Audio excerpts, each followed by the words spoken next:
We all know a triangle's angles add up to 180 degrees and a square's to 360. But what about a pentagon or a massive 20-sided icosagon? It turns out there's a secret rule that connects them all, and the key is hiding inside. The secret is triangles. If you draw lines from one corner of a quadrilateral, you can split it into exactly 2 triangles. A 5-sided pentagon splits into 3. A 6-sided hexagon splits into 4. See the pattern? The number of triangles you can fit inside is always 2 less than the number of sides. This gives us a master formula. Take the number of sides, let's call it n, subtract 2, and multiply the result by 180. That's it.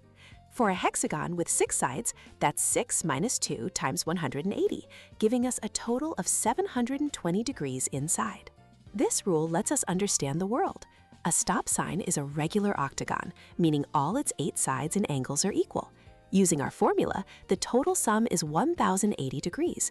Divide that by 8 corners, and you discover every single angle on every stop sign is exactly 135 degrees. It also explains why some shapes tile perfectly and others don't. At any point where tiles meet, their corners must add up to exactly 360 degrees. This is why bees build with hexagons. 3 120-degree angles fit together perfectly. But regular pentagons, with their 108-degree corners, will always leave a frustrating gap. And here's one last constant. If you walk around the outside of any shape, no matter how many sides it has, you will always turn a total of 360 degrees.